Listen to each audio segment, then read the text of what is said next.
Alrighty, what's going on, guys? So today I want to bring you a quick video, well actually it might be a little bit longer, of a reaction to Sheck Exley's manifold failure in a cave. And to help kind of explain what's going on in the video for anybody that may not be a diver or anybody that does not dive back mount doubles like I do, I actually have mine rigged up and to help kind of explain what's going on. And I'll be going through some of the components and everything and showing you how it all works. So without any further ado, let's get into it. Okay, so now we go ahead and got the video going. Let's go ahead and watch. Take a look around the next bend while Sheck was writing out our slate. Right then, I didn't think there was anything to worry about. Yeah, this is a pretty good video. I really did enjoy watching this. Okay, boom, there it goes. Suddenly there was this sound, this awesome noise. All you see him around, struggling. like He's the like, whole what's cave going on? was You know, falling in on where's that sound coming from? And you see that, oh, stop.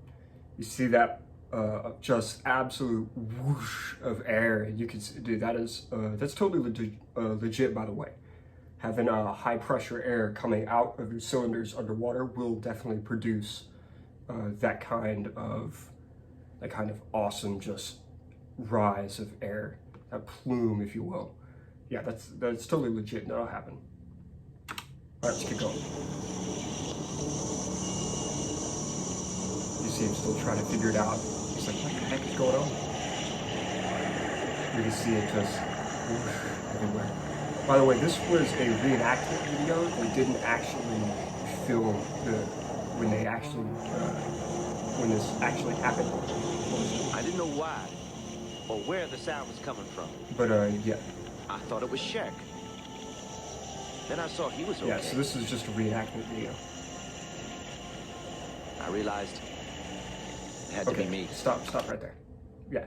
So what he's doing, laying on his back to actually, and you can see the bubbles kind of rise up over his head. Yeah, that's legit. If you do have a high pressure leak on your tanks, you can actually do this to figure it out.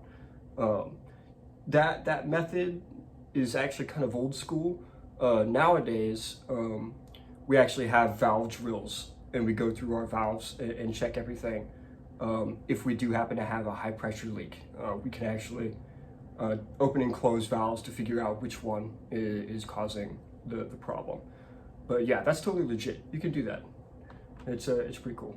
All right, let's keep going. You see him struggling, super struggling. Okay, actually I want to stop right there real quick. So you see him really struggling to grab that valve in the right behind his head. So whenever we dive back mount doubles, just like this, right? I have mine rigged up exactly the same as his. So what you see on mine is applicable to his. So what you're seeing him do is he's really struggling, right?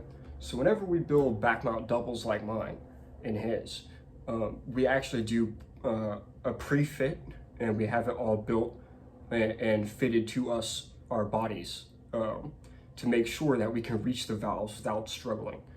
So like I said, this was done as a reenactment, and I don't think that is actually the diver. I think that's just an actor.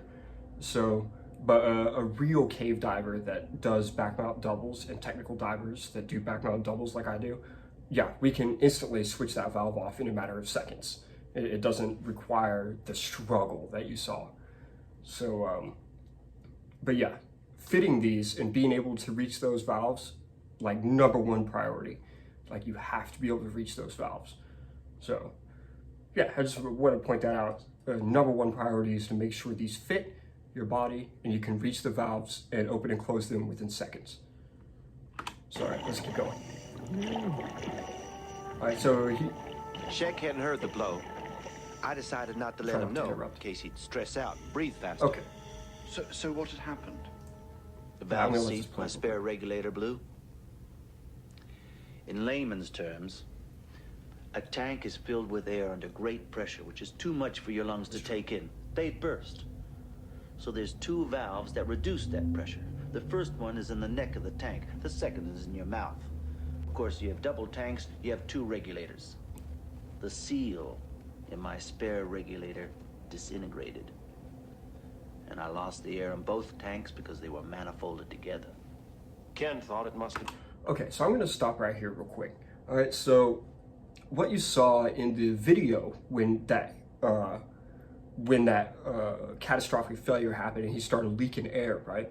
That actually came out of our center manifold, which is right here. This is our manifold valve. So the manifold is what actually connects the two tanks together. So his, as you saw, was leaking from here. Now our spare regulator, right, is actually this right here. This is our spare. It's mounted on the left-hand side of our tanks as we're wearing them. So what he described was an O-ring disintegrated, which I've never seen or heard an O-ring actually disintegrate. Most likely what happened is a lot of times you'll get some debris or other stuff in there and it won't seal correctly. And under very, very high pressures, it can actually boom and go. Or it just blew straight out, and that's happened. So yeah, that's a thing. But yeah, what he was describing was actually different than what happened in the video. In the reenactment video, manifold failure, what he described was a high pressure O-ring burst on his spare regulator, which is this one right here. So yeah, just kind of wanted to point that out and make the kind of distinction of what happens. So on a manifolded twin set like this, we are able to shut down each tank, the valve here, valve here. So in the event that something happens, like what he described as a high pressure O-ring burst on his spare regulator, we would actually shut this valve off, right? And what that does is it actually shuts down this regulator only. So we can still use the air in both tanks because the air is actually coming from our left-hand tank and it comes up through the manifold, and we can actually still breathe the air from both tanks off of one regulator. So that's what this manifold is for. What happened in the video is that this blew off. Well, the O-ring that's right in here blew up. So in that case, whenever we have a manifold failure, all you have to do is shut this off, right? And it'll close the valve, and then now you have independent doubles. So what that means is that the air is no longer shared between both tanks, and you have to breathe off of two regulators to use the air in both tanks. So that's what he described happened and what the reenactment video showed are two completely different scenarios. So like I said, the reenactment video versus what actually happened, it's a little off. But yeah, I just wanted to make that very, very clear. There's definitely a fix for either one. So no matter what happens, if you have a high pressure O-ring burst anywhere on here, you can immediately shut down any valve, and then you could actually save the air in both tanks. And what happened to him will not happen to you. So yeah, this video, as you can tell, is actually pretty old. I believe this was done in the mid 80s. So yeah, here we are like 50 years later. But yeah, so very interesting stuff. And then we can go ahead and keep going here. In mine. See, when you're down that far, sound carries. And you're disoriented because of all the nitrogen in your blood. By the time I realized the problem was... I'll just stop right there and comment on what they said. So disorientation because of nitrogen in your blood, what that means is nitrogen narcosis for any of the divers out there that know exactly what that means. Nitrogen, the gas nitrogen, which is found in atmospheric air, is actually a narcotic at depth, and you can actually feel intoxicated. Yeah, the symptoms can vary between person to person, and the depth at which somebody may feel those symptoms will also vary depending on the day or the diver or any number of 100 different factors. So For me, I feel nitrogen narcosis setting at about 110 feet on a normal day. And then, you know, some people it's less than that, some people it's more than that. So yeah, that's what they mean by the nitrogen in their blood is, yeah, the feeling of nitrogen narcosis, which is a thing when you start diving deeper. So, all right, let's continue. Shecks. I only had a few minutes of air left. Man, that's brutal. Brutal, I tell you. All right, let's keep watching. All right, so they're signaling, hey man, the dive's over, let's get out of here. And Ken, which is the guy that had the blow, and then Sheck Exley, who is the lead diver in this case. So it's those two, and they're just kind of, they signal to each other, the dive's over, let's get out of here. So go.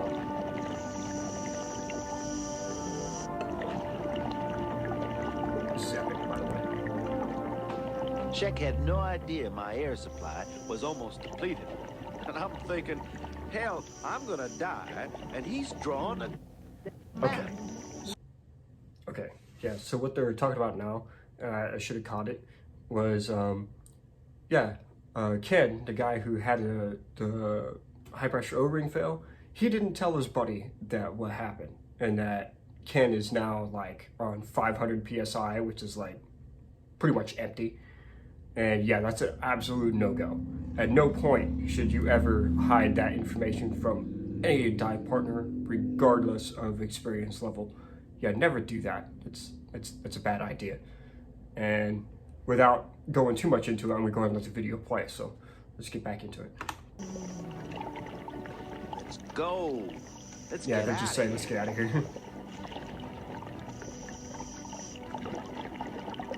Crazy.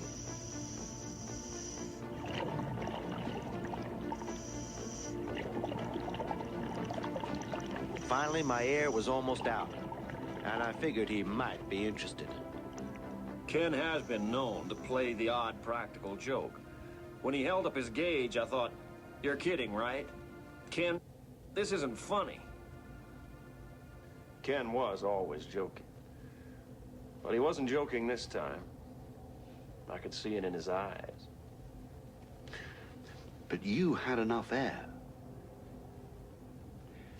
Did you ever think of leaving him? No. You don't think like that.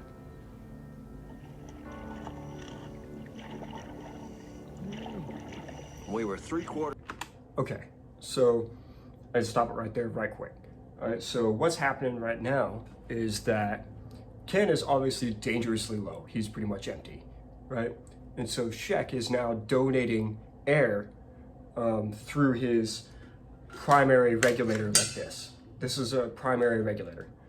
So on twin sets, just like this, and the ones that Sheck and Ken are diving on, our primary regulator, the one that we actually breathe from, and this is going to be our backup, right? But this one is on a 7-foot long hose, or 2.2 meters or something like that. It's like 2.2 meters long, about 7 feet. So yeah, this is a big bad boy, and he's coiled up nice and big, all right? So as we're diving, I'm breathing off this one.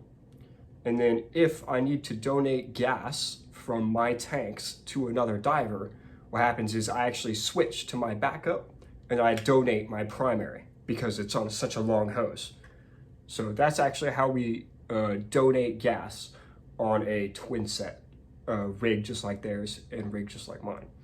So this is the default way to configure a twin set. There are some variations, but any kind of variation off of this rigging system is going to be pretty rare. You're not going to find very many people that dive differently from this type of rig right here. So that's what Sheck is doing, is he's donating gas, the gas that he has left, and they can both breathe off of Sheck's gas. So yeah, that's what's going on. And I know it's really hard to tell in the video what's going on, probably because it's so old, but anyway, let's keep playing. Quarters of a mile from the surface. No chance of a rescue. At least 1,500 feet from the reserve tanks. But we had 2 regulators. We could both breathe from my tank. As long as it lasted. Oh yeah. To be honest, I wasn't overly concerned. I even thought about clipping the Spanish slate back on as we rejoined the blue line. I was in shock. I just held my breath and swam. And clip the slate on and away to go. I'm really enjoying this video, by the way. It's probably why I'm staying a little bit silent. I kind of want to let it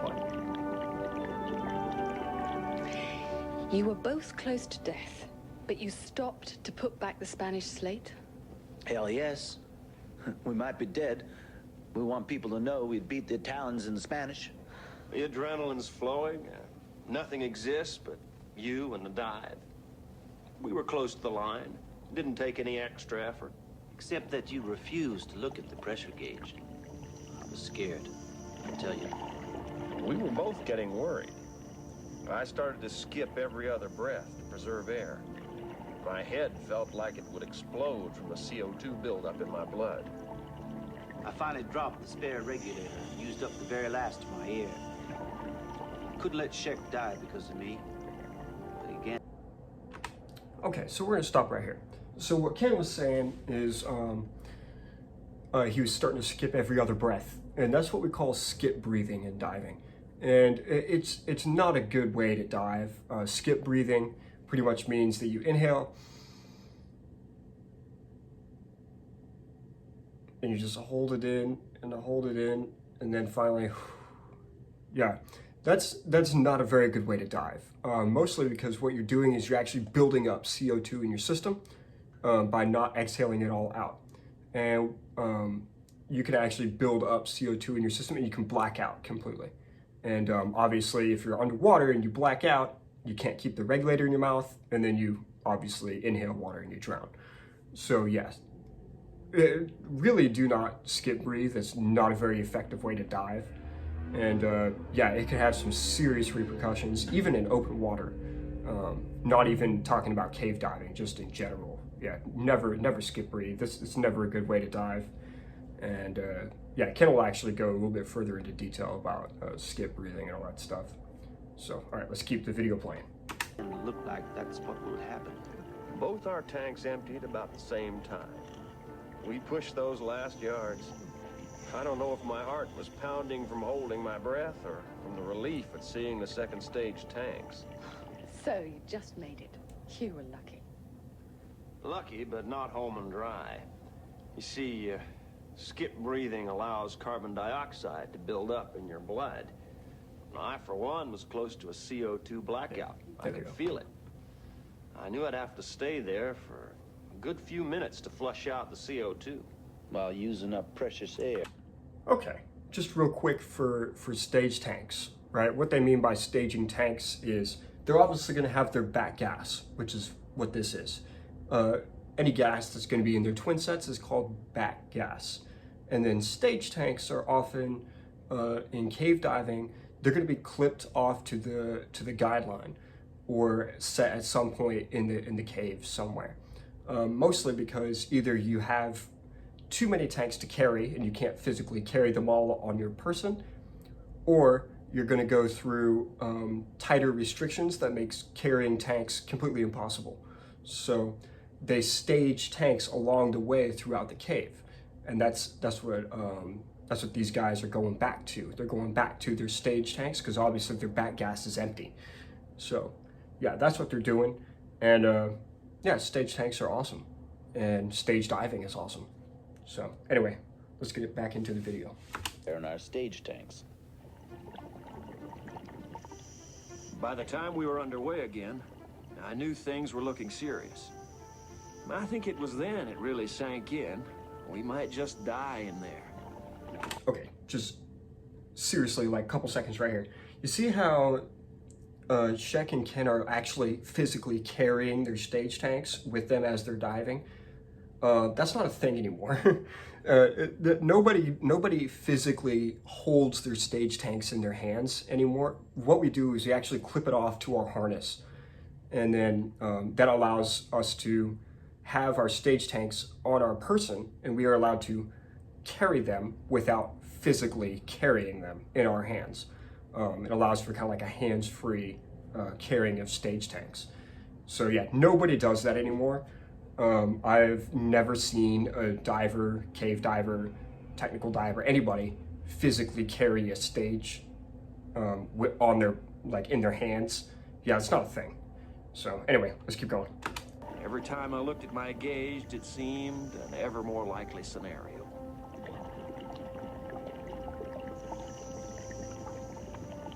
Of course, that Still didn't stop clipping off you from slates. clipping on the These Italian guys are slate. crazy. Running on autopilot, believe me.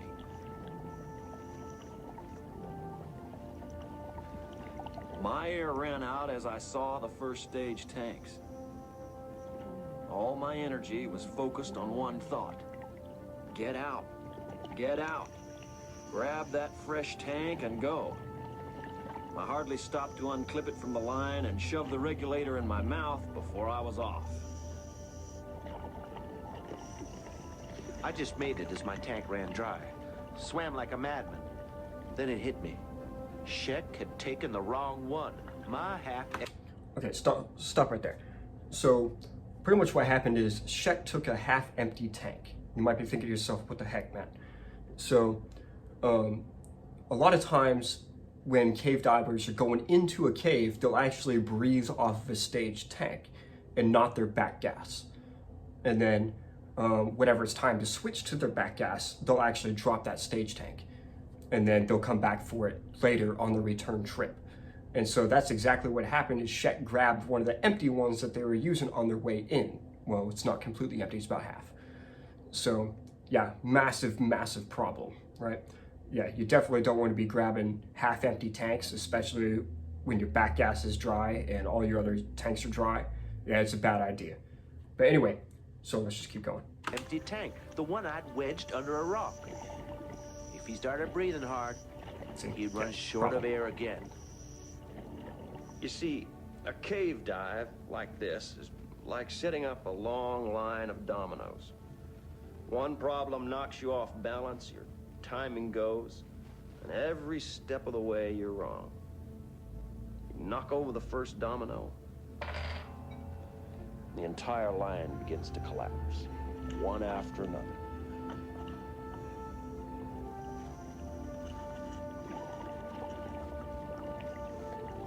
My head was pounding with the CO2. Boom, boom. I couldn't believe it when my gauge read nearly empty. The extra tanks were really slowing me down. All I could do was push for the decompression point, and the tanks Dennis and Rob had left, and pray I could make it.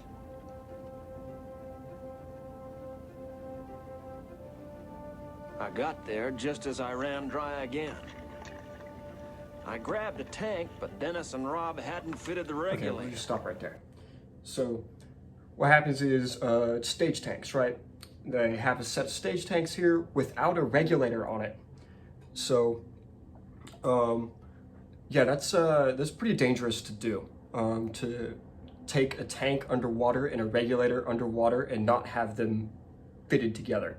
And the reason for that is water inside your regulators is a bad problem, very bad problem.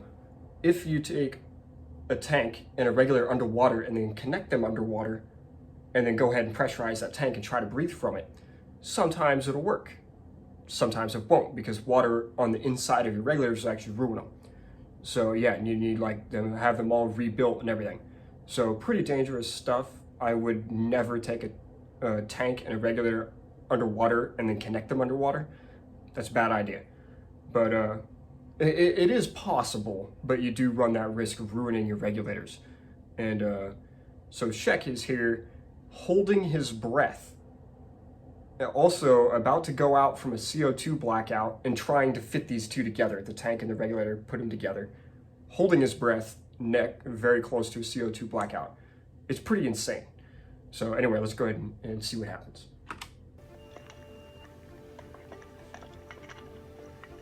I didn't have the strength to change mine over. And he's blacking out. I was blacking out. Ken just caught me in time. And boom, there you go. They'd assumed that we'd have more than enough time to change over to those tanks if we needed them, which in theory, we shouldn't have. Like I said, a line of dominoes. Except the last one didn't fall. Wrong. See, we depleted the air supply again. Remember? 3 hours decompression. Before that, surface, and the bends might kill you. Okay, stop right here. So decompression in the bends, right? So when you're underwater for a seriously long time, depending on your depth, deeper dives is going to happen faster than shallower dives. But soon you're going to hit a no decompression limit. So what that means is that you do not have to do stage decompression. Once you surpass your no decompression limit, you have to do stage decompression, which means that you cannot surface too fast, otherwise decompression sickness might actually kill you. And if you have 3 hours of decompression, which is absolutely unreal, if you have 3 hours of decompression, surfacing will 99% chance kill you. So yeah, serious problem. These guys are running out of air and they don't have enough air to last through 3 hours of decompression. So if they were to run out of air before their decompression obligation is finished and they surface, they have a pretty good risk of dying from the bends, what we call the bends, which is actually decompression sickness. So yeah, at this point, it's pretty much choose how you want to die. Do you want to drown or do you want to die from DCS? That's pretty much their option at this point. But anyway, let's go ahead and see what happens. But we didn't have enough air to last. Stop worrying. There'll be a few hours yet. I'll get the beers in. Get the beers. Yeah, that's what I'm talking about. Diving after you dive. We had to get more air or die. I got us into this mess. I had to risk the bends and get help from the surface.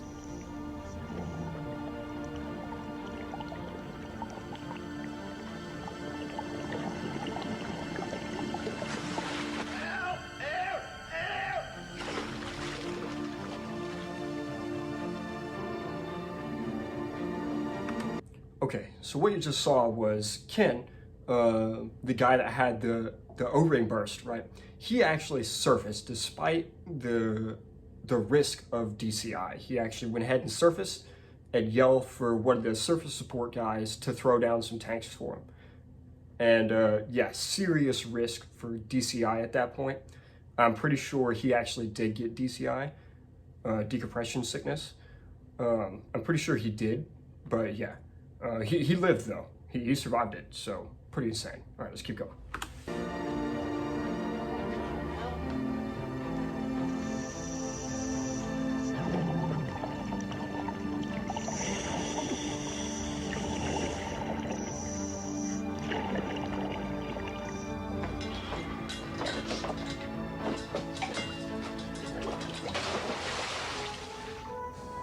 By pure luck, Dennis had a spare tank handy. Otherwise, we'd have probably died that game.